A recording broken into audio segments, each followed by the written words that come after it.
Selamat malam para saudara kasih dalam Kristus. Kita berjumpa lagi di dalam acara latihan doa kontemplasi Ignatian ini. Kali ini kita akan bersama-sama merenungkan tema perayaan Natal. Ya, minggu yang lalu kita memperingati pesta penampakan Tuhan, yaitu kita merayakan tiga orang majus dari timur, ya, tiga raja dari timur yang datang untuk mempersembahkan persembahan kepada Yesus yang baru saja lahir, mempersembahkan emas, dupa, dan mur wangi-wangian, ya, sebagai tanda penghormatan Yesus sebagai raja, sebagai imam, tapi juga untuk menghormati wangi-wangian nanti ketika Yesus wafat dan bangkit. Baik, maka mari kita mengawali dengan doa pembuka. Dalam nama Bapa dan Putra dan Roh Kudus. Amin. Allah Bapa yang Maha Baik, kami bersyukur kepadamu karena pada malam hari ini kami bisa berkumpul kembali bersama-sama di dalam latihan doa kontemplasi Ignatian ini. Kiranya Engkau senantiasa memberkati kami sehingga kami bisa berlatih berdoa, berkontemplasi dengan baik. Secara khusus kami akan merenungkan perayaan Natal, bagaimana tiga raja itu memberikan penghormatan kepada Yesus Kristus Putramu yang kami rayakan kelahirannya. Semoga kami pun juga bisa memberikan, mempersembahkan diri kami, persembahan yang terbaik, yaitu hidup kami dan pelayanan dan perutusan kami untuk Yesus, untuk gereja, untuk bangsa, dan untuk masyarakat. Semua ini kami unjukkan kepadamu dengan pengetahuan Kristus Tuhan kami. Amin. Minggu yang lalu, kita bersama-sama kehilangan Paus Emeritus Benedictus yang ke-16, ya. Maka kita doakan beliau supaya beliau pun sekarang sudah boleh memasuki kehidupan abadi di surga. Sekarang kita lihat sejenak bagaimana perayaan Natal itu dirayakan, pesan Paus Fransiskus, dan juga bagaimana kita bisa bersukacita bersama di dalam perayaan Natal.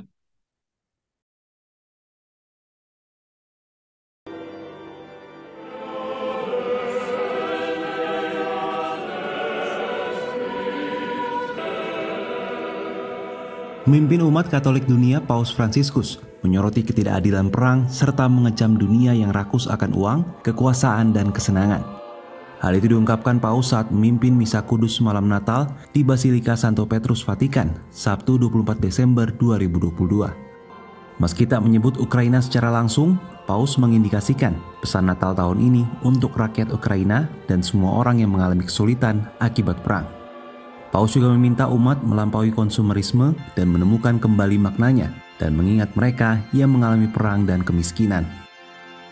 In quanti luoghi ancora oggi la dignità e la libertà vengono calpestate.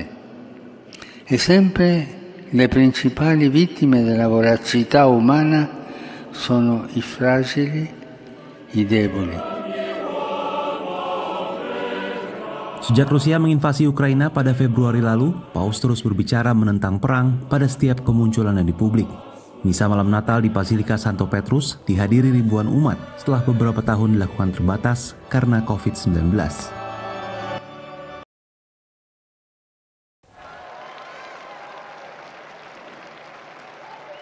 Pada hari Minggu siang waktu setempat, pemimpin tertinggi Gereja Katolik Roma, Paus Fransiskus, menyampaikan pidato tradisional Urbi et Orbi, bahasa Latin yang artinya ke kota dan dunia. Pidato disampaikan dari balkon tengah Basilika Santo Petrus. Puluhan ribu turis, peziarah, dan penduduk kota Roma memadati lapangan Santo Petrus untuk mendengarkan Paus dan menerima berkatnya. Paus Fransiskus menyinggung konflik berkepanjangan di berbagai wilayah, termasuk Timur Tengah, Afghanistan, dan Tanduk Afrika. In questo giorno nel quale è bello ritrovarsi attorno alla tavola imbandita, non distogliamo lo sguardo da Betlemme, che significa casa del pane, e pensiamo alle persone che patiscono la fame, soprattutto bambini, mentre ogni giorno grandi quantità di alimenti vengono sprecate e si spendono risorse per le armi. La guerra in Ucraina ha ulteriormente aggravato la situazione, lasciando intere popolazioni a rischio di carestia, specialmente in Afghanistan e nei paesi del Corno di Africa. Ogni guerra, lo sappiamo, provoca fame e sfrutta il cibo stesso come arma, impedendone la distribuzione a popolazioni già sofferenti. Paus Fransiskus juga mendesak umat Katolik untuk mengingat jutaan orang Ukraina yang tidak memiliki listrik atau pemanas akibat serangan Rusia terhadap infrastruktur energi, serta jutaan lainnya yang hidup sebagai pengungsi di luar negeri atau terlantar di dalam negara mereka sendiri sejak invasi 24 Februari yang diperintahkan Presiden Rusia Vladimir Putin.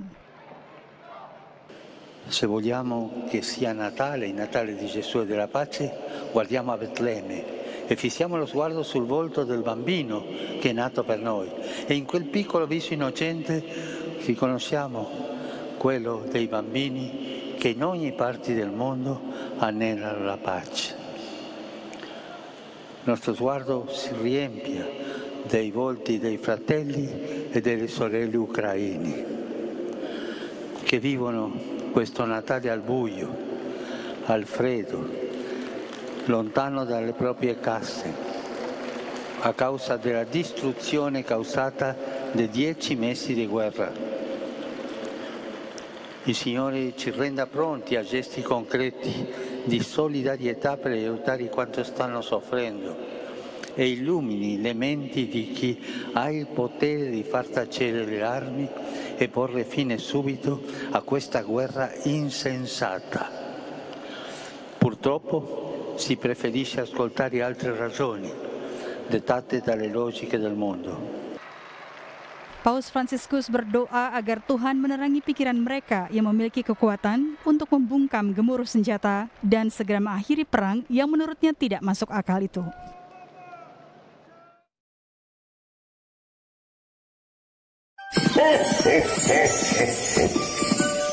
Merry Christmas!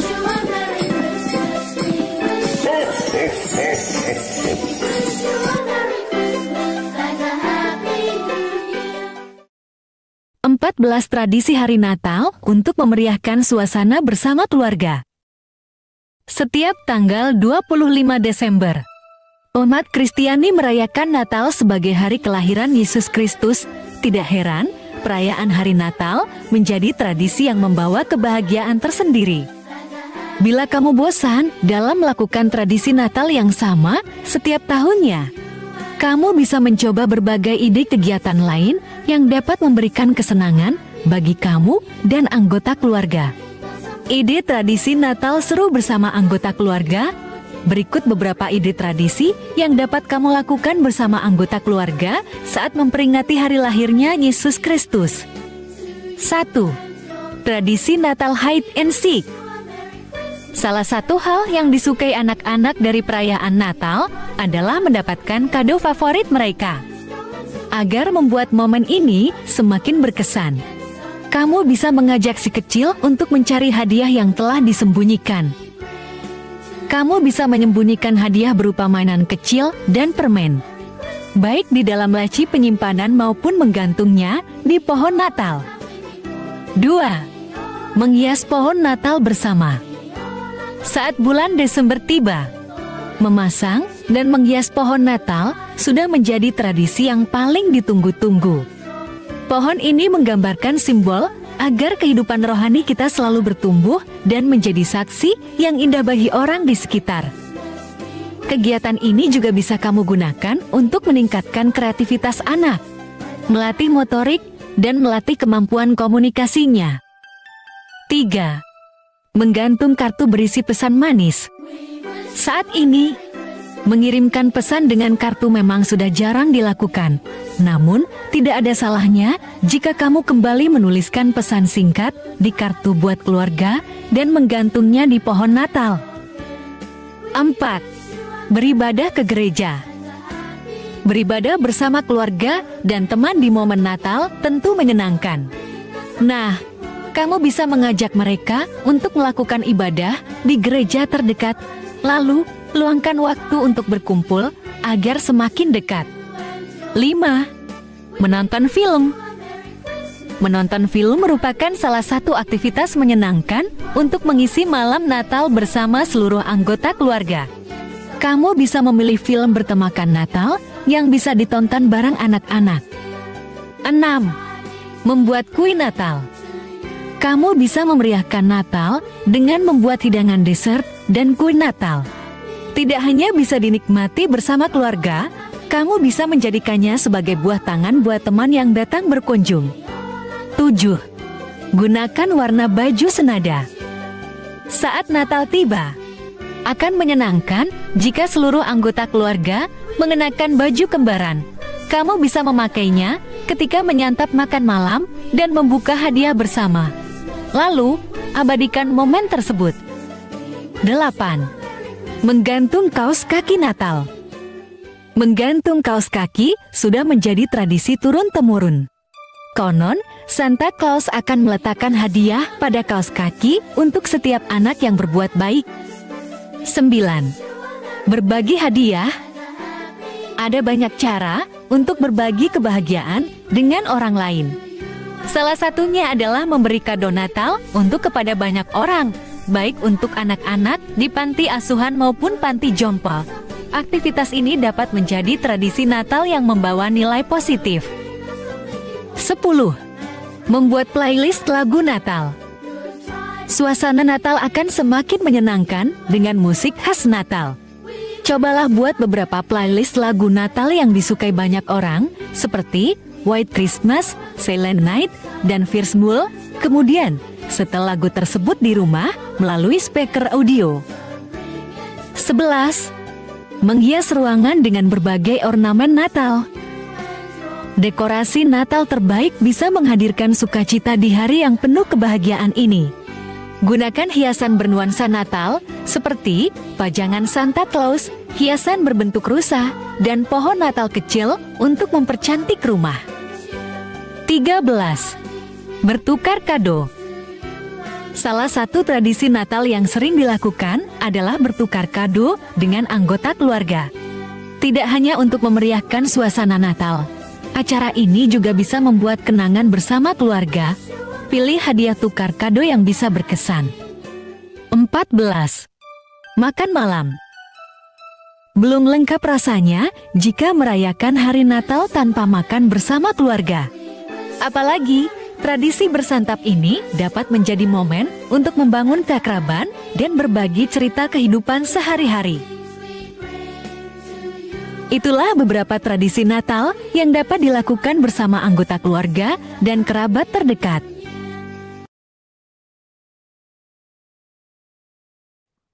Itulah perayaan Natal dan pesan Natal Paus Fransiskus bagi kita semuanya, supaya kita juga yang memperjuangkan perdamaian, khususnya di tempat kita masing-masing. Nah, kita mendoakan untuk juga perdamaian di Ukraina, tapi juga kita menjadi pejuang keadilan di tempat kita masing-masing. Nah, sekarang kita akan melihat bagaimana penjelasan kontemplasi kita, yaitu bagaimana kita merayakan Natal bersama dengan tiga raja kita, menghormati, menyembah Yesus, Sang Raja kita.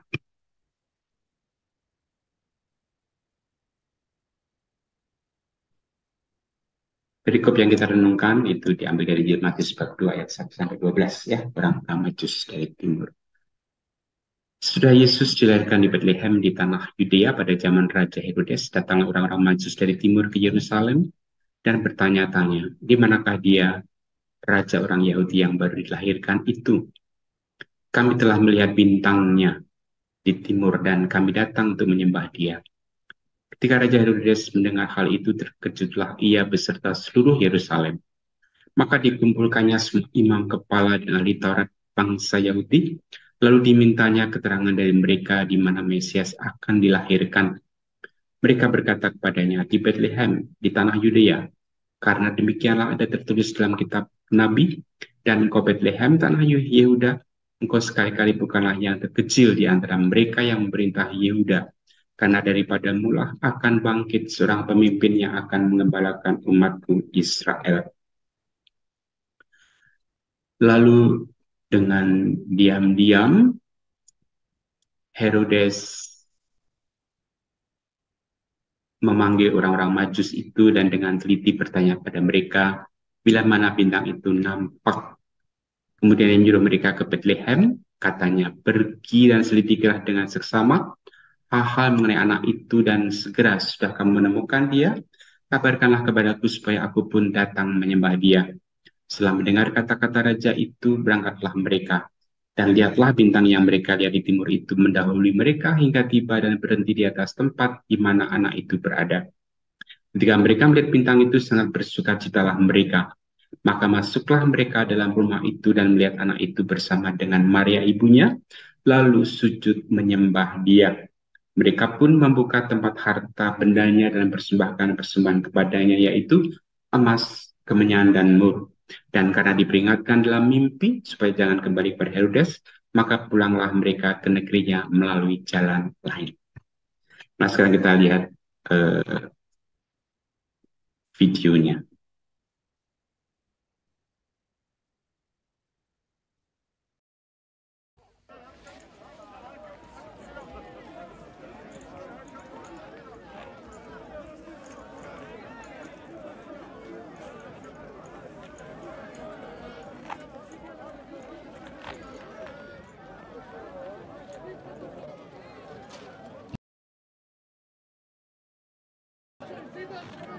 Sesudah Yesus dilahirkan di Bethlehem di tanah Yudea pada zaman Raja Herodes, datanglah orang-orang Majus dari timur ke Yerusalem dan bertanya-tanya, "Di manakah dia, raja orang Yahudi yang baru dilahirkan itu?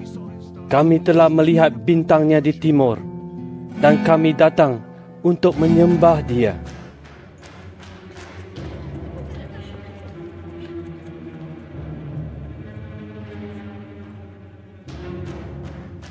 Ketika Raja Herodes mendengar hal itu, terkejutlah ia beserta seluruh Yerusalem. Maka dikumpulkannya semua imam kepala dan ahli Taurat bangsa Yahudi, lalu dimintanya keterangan dari mereka di mana Mesias akan dilahirkan. Mereka berkata kepadanya, "Di Bethlehem di tanah Yudea, karena demikianlah ada tertulis dalam kitab Nabi. Dan engkau Bethlehem, tanah Yehuda, engkau sekali-kali bukanlah yang terkecil di antara mereka yang memerintah Yehuda, karena daripadamulah akan bangkit seorang pemimpin yang akan menggembalakan umatku Israel." Lalu dengan diam-diam Herodes memanggil orang-orang Majus itu dan dengan teliti bertanya kepada mereka bila mana bintang itu nampak. Kemudian ia menyuruh mereka ke Bethlehem, katanya, "Pergi dan selidikilah dengan seksama hal-hal mengenai anak itu, dan segera sesudah kamu menemukan dia, kabarkanlah kepadaku, supaya aku pun datang menyembah dia." Setelah mendengar kata-kata raja itu, berangkatlah mereka, dan lihatlah, bintang yang mereka lihat di timur itu mendahului mereka hingga tiba dan berhenti di atas tempat di mana anak itu berada.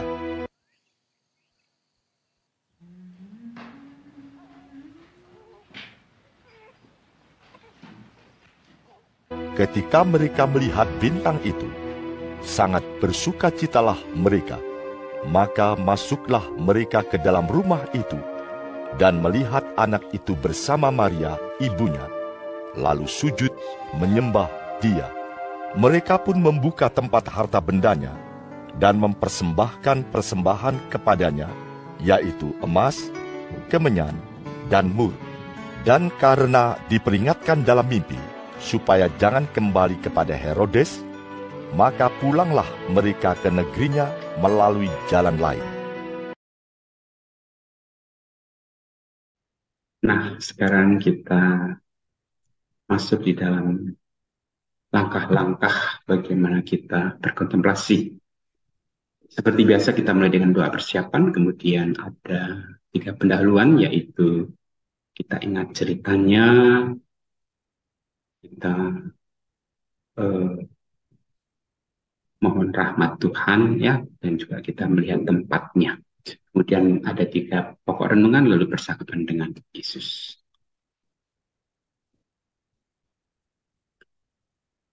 Pertama, kita ingat cerita yang kita kontemplasikan, yaitu kedatangan orang Majus dari timur untuk menyembah dan persembahkan persembahan kepada bayi Yesus.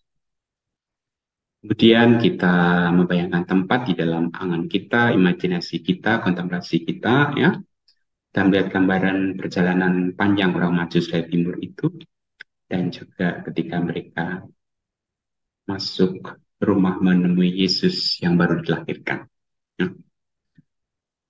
Lalu rahmat yang kita mohon itu adalah pengertian yang mendalam tentang Tuhan yang telah lahir sebagai manusia bagiku, agar aku pun lebih bisa mencintai dan juga mengikutinya. Lalu pokok renungan yang pertama itu kita renungkan bagaimana ketika orang Majus dengan berpedoman bintang datang bersujud kepada Yesus.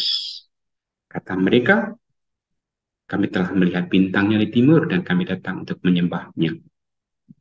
Kita refleksikan, kita ambil buah rohaninya, bagaimana kita pun juga telah melihat Yesus, sang bintang, sang terang, ya, kita pun datang untuk menyembah Yesus, memberikan persembahan kepada Yesus.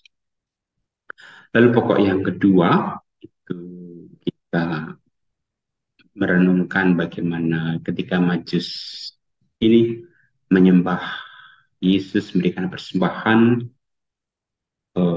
yaitu emas, dupa, dan mur. Kita refleksikan, kita buah rohaninya, kita bisa merenungkan persembahan apa yang paling baik yang bisa kita berikan kepada Yesus. Tidak adalah hidup kita sendiri, persembahan diri kita seutuhnya, supaya dipakai Tuhan untuk pelayanan, untuk perutusan kita di zaman sekarang ini.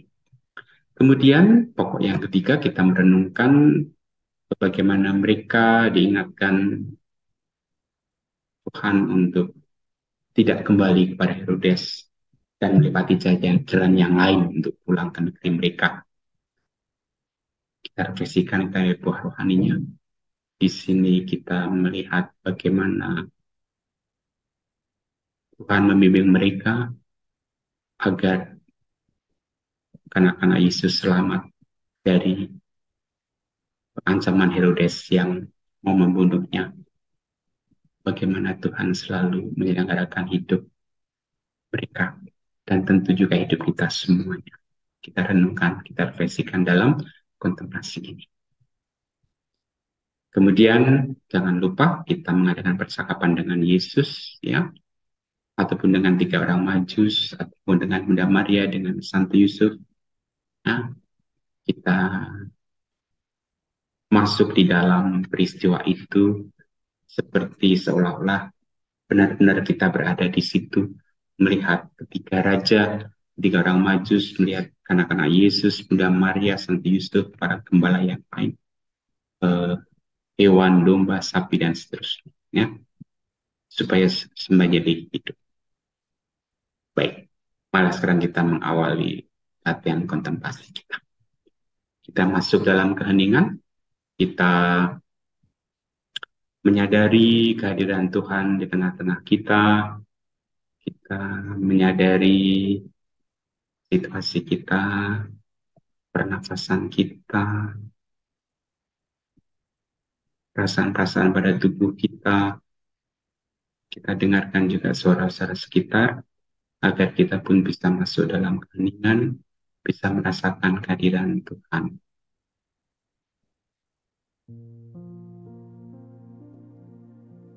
Ya Allah Tritunggal Maha Kudus yang amat pantas disembah. Biarlah aku bersujud di hadapan-Mu untuk menyatakan baktiku kepadamu Allah yang Maha Agung. Persembahkan kepadamu segala gagasan, keinginan dan keputusan-keputusanku selama waktu ini. Tidak pantas aku ini ya Tuhanku menerima terang dan pertolongan baru, karena aku telah menyalahgunakan anugerah-anugerah-Mu. Tapi aku datang kepadamu menyerah bulat-bulat seperti pada seorang ayah yang maha baik dan maha rahim. Dan demi jasa-jasa Yesus Kristus penebusku, lewat Santa Peran Maria Bundaku serta sekalian orang kudus pelindungku, aku mohon, sudah Engkau menganugerahkan rahmat-Mu agar aku dapat mencari-Mu dengan sepenuh hati, dengan rendah hati dan sedia memberi tanpa kecuali. Amin.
Marilah kita menutup pelatihan kontemplasi kita dengan doa yang diajarkan Yesus sendiri.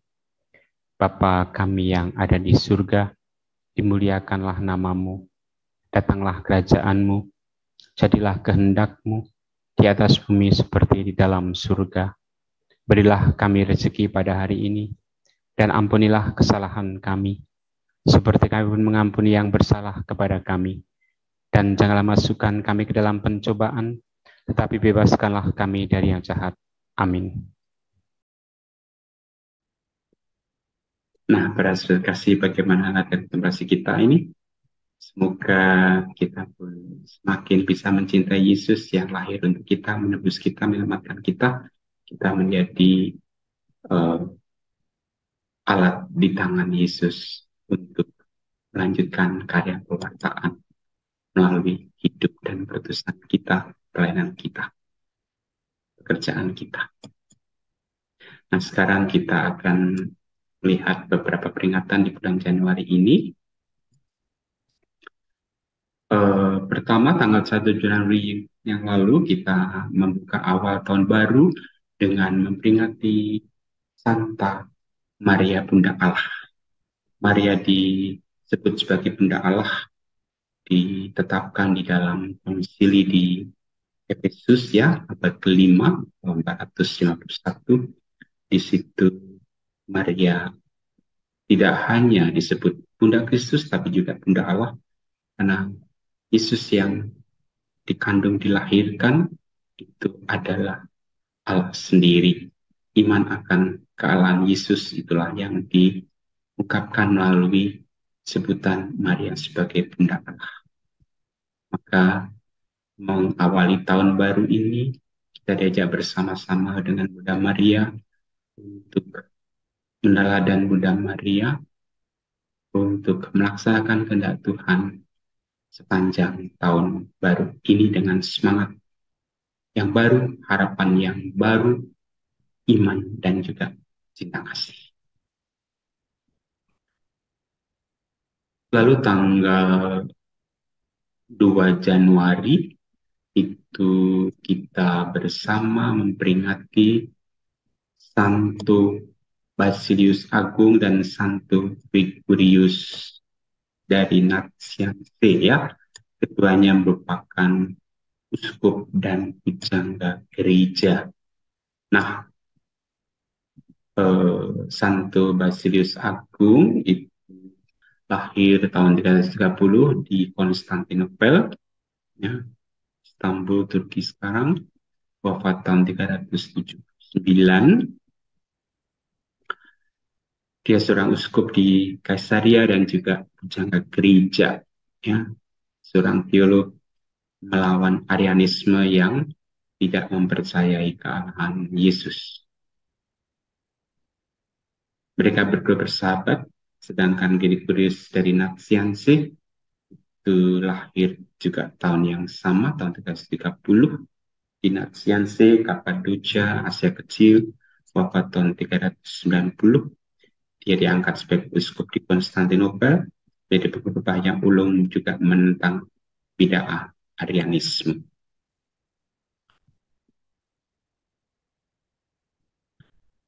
Kemudian tanggal 3 Januari kita memperingati Pesta Nama Yesus yang tersuci.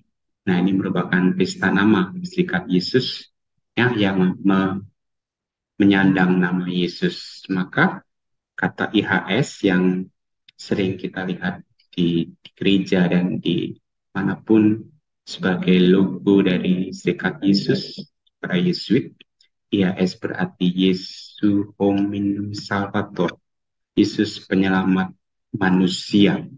Ya, kita semuanya, khususnya para Yesuit yang menyandang nama Yesus, diutus untuk mewartakan nama Yesus, mewartakan karya-karya penyelamatan Allah melalui karya pelayanan serikat Yesus. Kita semua juga diajak untuk menyandang nama Yesus, ya, menjadi altar Kristus, Kristus yang lain, sehingga orang juga bisa melihat kita. Dalam diri kita mereka melihat Yesus sendiri yang murah hati, yang melayani, yang selalu mewartakan kebaikan, kedamaian, dan juga keadilan. Kemudian tanggal 8 Januari yang lalu kita memperingati Epifania, hari raya penampakan Tuhan, ya, yang tadi kita renungkan bersama. 3 orang Majus dari timur datang menyembah Yesus, ya, berikan persembahan emas, dupa, dan mur. Kita pun juga diajak seperti mereka mempersembahkan diri kita kepada Yesus. Kemudian berikutnya itu tanggal 9 Januari kita merayakan pesta pembaptisan Tuhan, ya. Yesus dibaptis untuk memulai karya pewartaannya. Pada saat pembaptisan itu Roh Kudus turun atas Yesus dalam bentuk burung merpati.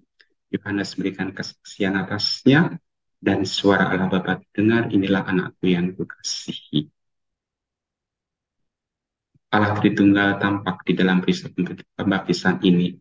Allah Bapa yang berseru kepada Yesus sebagai anak yang terkasih. Yesus sendiri adalah putra, lalu Allah Roh Kudus yang tinggal di dalam diri Yesus. Kemudian tanggal 17 Januari kita memperingati Santo Antonius Pertapa, rahibnya, lahir tahun 251, berasal dari Mesir, wafat tahun 356, usianya sangat panjang.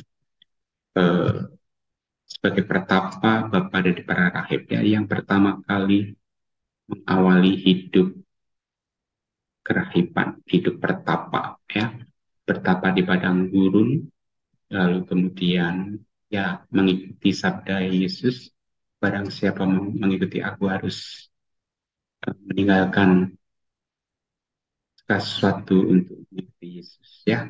Maka dia pun mendermakan seluruh hartanya pada orang-orang miskin, lalu dia menjadi pertapa di padang gurun, lalu ada banyak pengikutnya, dan dia pun mulai menulis peraturan bagaimana hidup sebagai pertapa, maka dia menjadi bapa para rahib.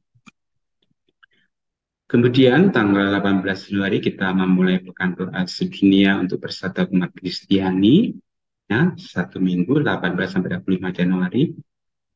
Tahun ini, tahun 2023, temanya adalah berbuatlah baik, tegakkanlah keadilan, diambil dari kitab Nabi Yesaya 1 ayat 17. Kita semuanya diundang untuk berbuat baik, menegakkan keadilan, ya, dalam rangka bekerja sama bersatu kembali dengan saudara-saudara kita Kristus yang lain dari gereja, yang kita semua disatukan untuk berbuat baik, untuk menegakkan keadilan.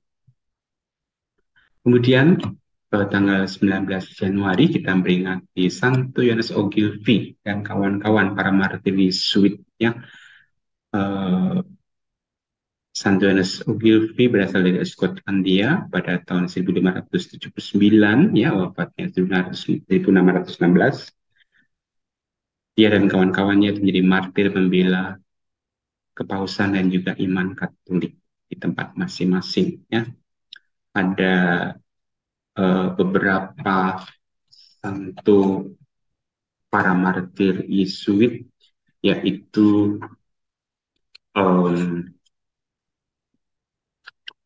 Santo Yohanes Ogilvy, Stefanus Pongratz, dan Melchior Grodzisky, Markus Krzyzewski, Beato Ignatius de Azevedo, ya, Jacobus Sales, William Saltemush, ya, mereka semuanya itu menjadi martir pada abad yang ke-16 untuk membela iman Kristiani. Kita tahu pada waktu itu gerakan reformasi sedang kuatnya muncul, ya. Oke, mereka menjadi martir pembela iman Katolik. Kemudian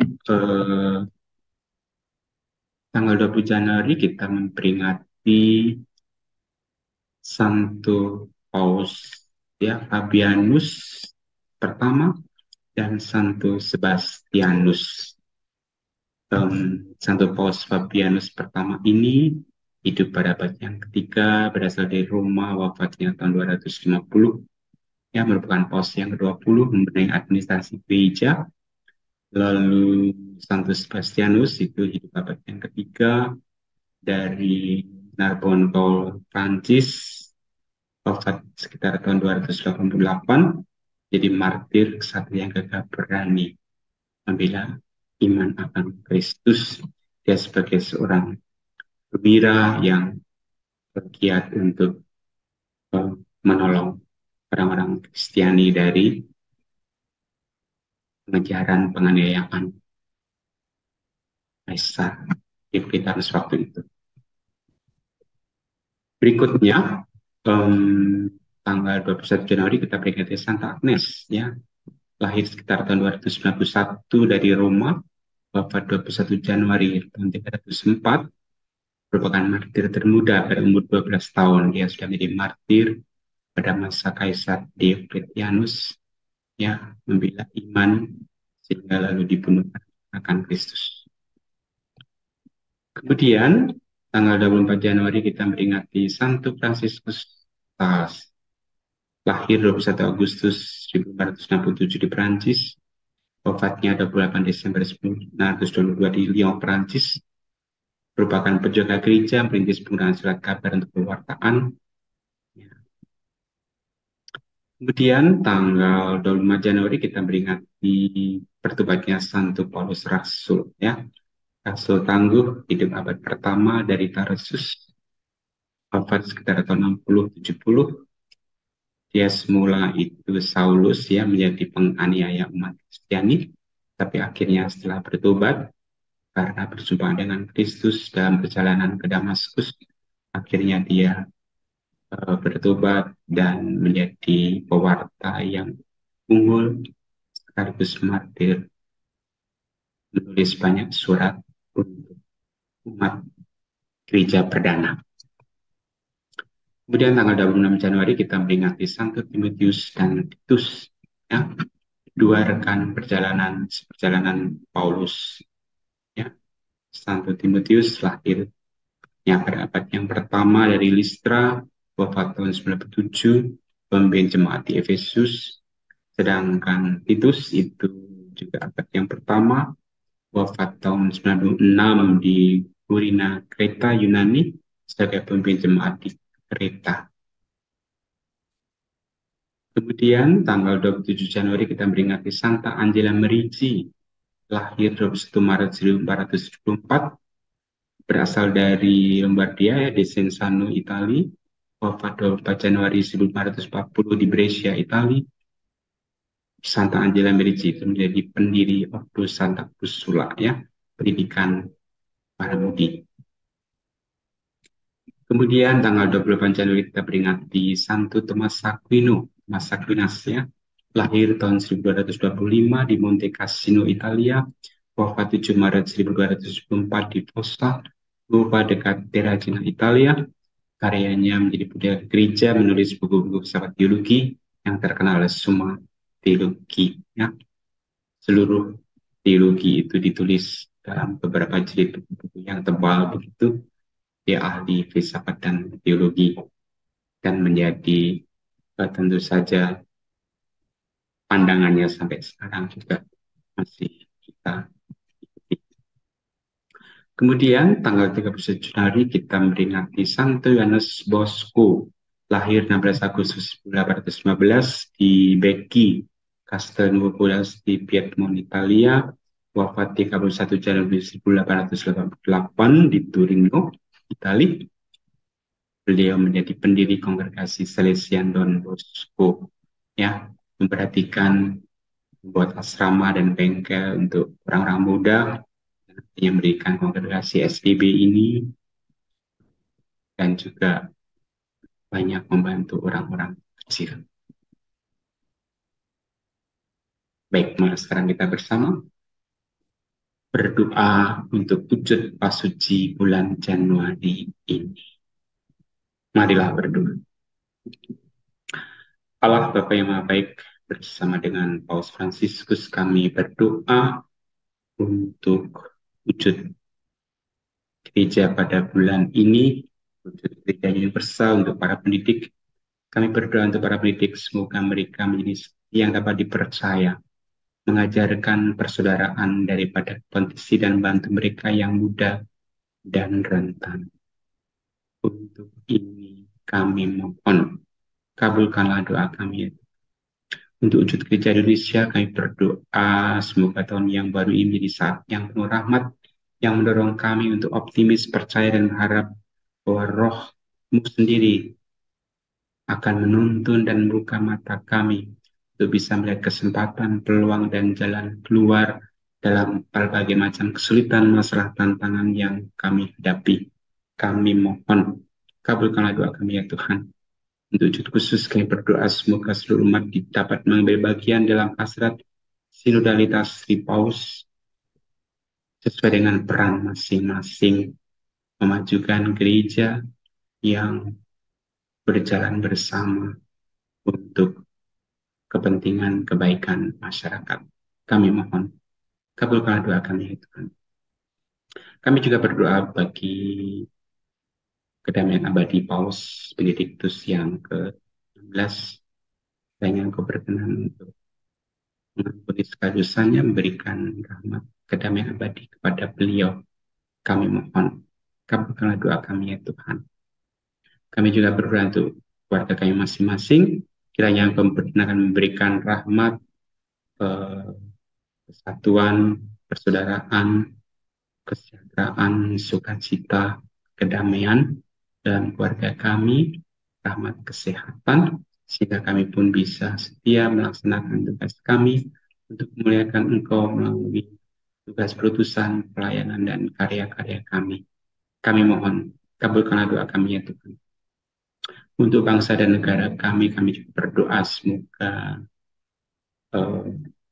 bangsa dan negara kami Kau beri rahmat, kesatuan, persatuan, kedamaian, dan juga kesadaran bersama untuk membangun supaya negara kami pun bisa semakin maju, terhindar dari segala macam tantangan, dari korupsi, dari perpecahan, kebencian sama lain, supaya kami pun bisa bersatu dan memajukan bangsa. Kami mohon, kabulkanlah doa kami.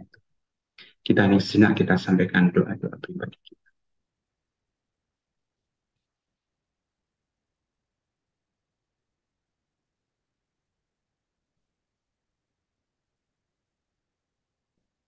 Demikianlah ya Bapa doa-doa yang kami ucapkan kepadamu dengan pengantaran Kristus Tuhan kami.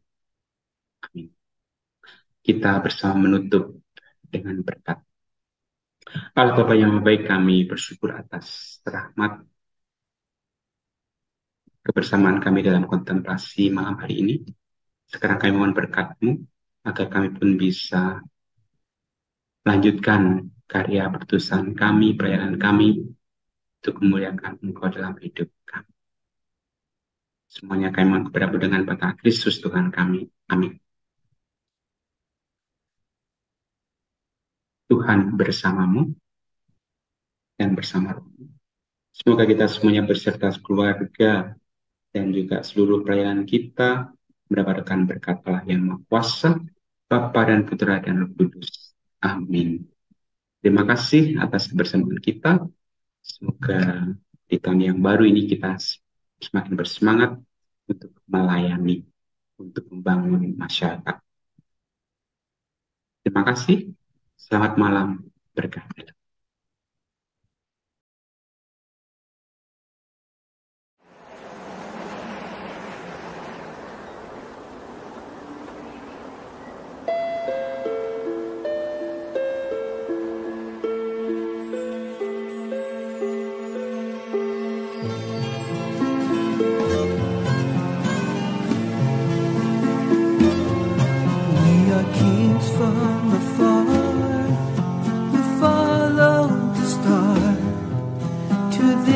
Very place where we see His face as we lay our gifts down, bowing low to the ground.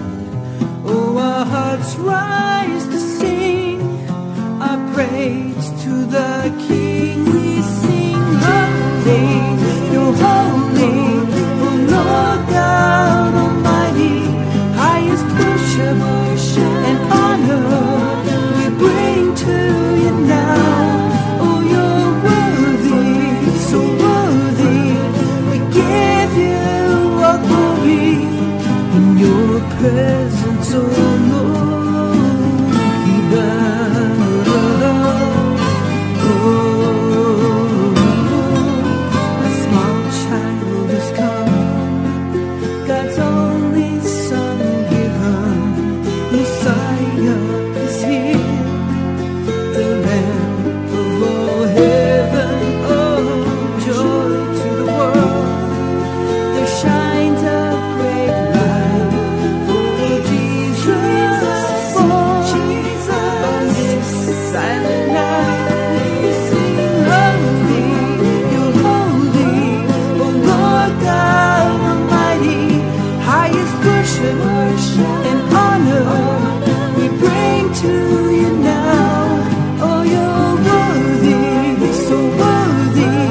We give you all glory in your presence, oh Lord.